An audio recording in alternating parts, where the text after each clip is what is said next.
Hey team, what do you do if you're injured? Do you stop training? Do you just wait and recover? Should you carry on training? Let's have a look at this. Let's dig into it and let's see if we can come up with a solution.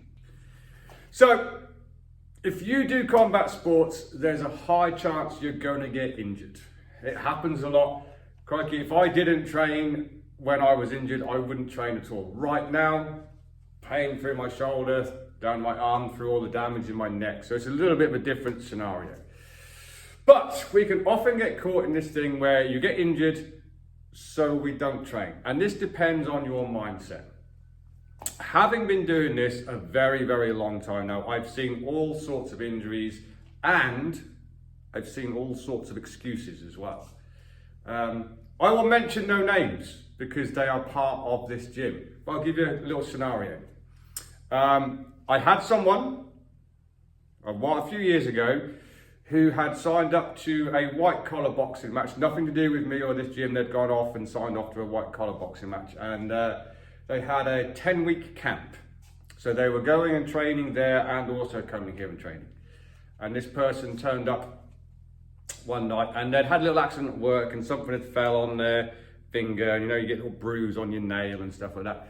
Well, just let you know, I can't train for a couple of weeks because my finger really hurts. The very next day, and this is the absolute truth, the very next day, one of our juniors came in. Fingers all strapped up in a splint. Hey, what have you done? Oh, I broke my fingers playing netball. What are you going to do? I'll just shadow box the drills so I still get a workout. There's a different mindset there, a different mentality. One person had a fight coming up, was looking for an excuse. Training was getting hard, didn't train. Another person didn't have a fight coming up, that's not part of the equation, broken fingers, still trained. I don't think that person missed a single training session was allocated to them the entire time their fingers were broken. And as soon as they could get back on it, they were back on it. So my point is, you will either find a way or you'll find an excuse. Is it good to train with injuries? It depends on the injury.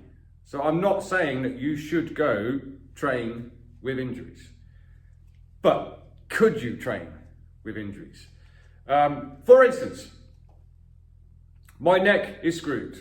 Okay, I have moderate to severe damage in my neck from years of getting punched in the head. I shouldn't spar. I do. Don't tell the doctor or the chiropractor. I shouldn't spar. I shouldn't take any blows to the head anymore. That causes a lot of nerve damage down this arm. Quite often it feels like I'm punching through treacle. It's the fast muscle fibers aren't twitching. Sorry, the fast twitch muscle fibers aren't working particularly well. And I have a lot of damage in my lower back from a previous parachute accident I had years ago. Cleaned it to the ground a little bit hard and compressed a load of discs, and there's now 2 herniated discs. So currently I don't know what it feels like to not be in some kind of pain, but I can work around it. I know what I can do and what I can't do. But when my back does go periodically, it completely slips out of place, and that's me done for about 6 weeks. And I just have to spend my time doing active recovery. What I mean by that is trying to get a little bit of movement back. I can't box, okay, that's a done, I can't do it. Other little injuries, you're likely to pick up hand injuries, you're likely to pick up wrist injuries, you're likely to pick up shoulder injuries. Can you train through them? Depending on the severity, but I would say yes. Sometimes getting injured is a perfect time to slow down and just work on your technique, even if it is just shadow boxing. If you're doing other combat sports, whether you're working on technique, you don't have to be hitting something, because I guarantee, and we all do it, myself as well, I guarantee that when we're going at it hell for leather, we're making little mistakes. Maybe we are just dropping the hand here instead of coming back to the chin. Maybe you're rolling hands down on a hook. It's a perfect time to actually go in, get your heart rate going up, or even doing it at home, and just make sure everything's working correctly. You're transferring your weight correctly, you're extending your arms, you're turning your hand over correctly. You don't actually have to be hitting bags, hitting pads, or hitting people to get a good workout. Other things that tend to go, knees, ankles. Okay, ankles is a little bit different if you literally can't walk, but you can get in front of a mirror or something like this, a phone, and make sure that this is all working well and you're not flaring elbows or anything like that. So in my opinion, you can train through injuries, but at the same time, don't be silly with it. Again, someone who's at this gym recently had an accident at work, fell off a ladder, cracked a couple of ribs. That was only last week actually. He took a week off, keen to get back in it. I was like, just take time. They take time to heal. I'm not going to stop him training. And he did turn up this week, tried to put a 2-hour shift in. Got through an hour and then had to sit down. But I think that was sensible because he has a similar mentality to me, was just going to push through, and I was like, mate, just don't. I mean, I've competed with cracked ribs because I am stupid. And it didn't go my way for obvious reasons, okay?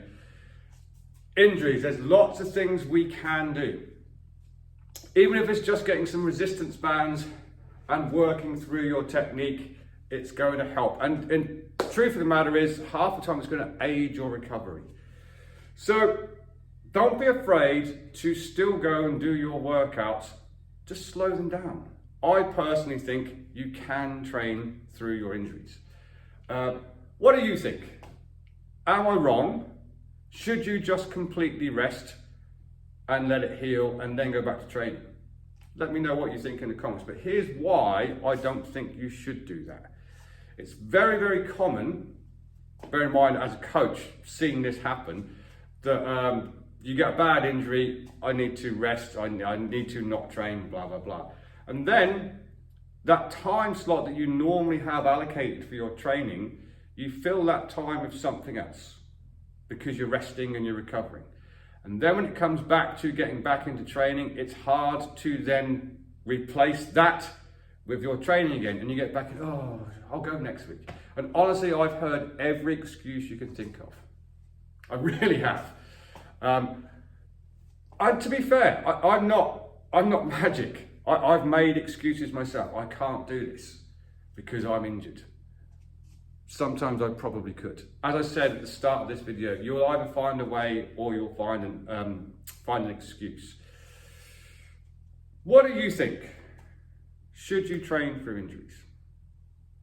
I think there's always a way, personally. There's always something you can do. If it's an upper body injury, I can't get my words out today. If it's an upper body injury, what do we need to work the most, really, in boxing? Footwork. Yeah, being able to take your foundation around with you and not be off balance. It's a perfect opportunity to work your footwork. Okay, something's injured down below. It's a perfect opportunity to make sure we're getting rotation on our hips and we can do all our body movements, make sure our punches are correct. There's 100 things you can do. My message is this: please don't stop training because you're injured, and then replace training with something else over the time of your recovery. Use active recovery. Work on certain things, sharpen something up. If your jab is a little bit weak, which most people who are beginning boxing, they do have their problems with jabs. I've done like an 18-part series on the most effective jabs you can do. Go back and watch that. But you might have the common mistake of flaring the elbow and more almost back fisting. You can take time. I'm just working through this. There's no pressure from anyone else. I'm injured. I'm just doing my own thing, and just make sure that jab's coming out, elbows underneath. Make sure your cross is coming out. Make sure your long range hook is working how it should work. There's a ton of things you can do to actually improve your boxing while you're injured. So let me know what you think in the comments. And until next time, train safe, train hard, train intelligently, particularly if you're injured, and I'll see you soon.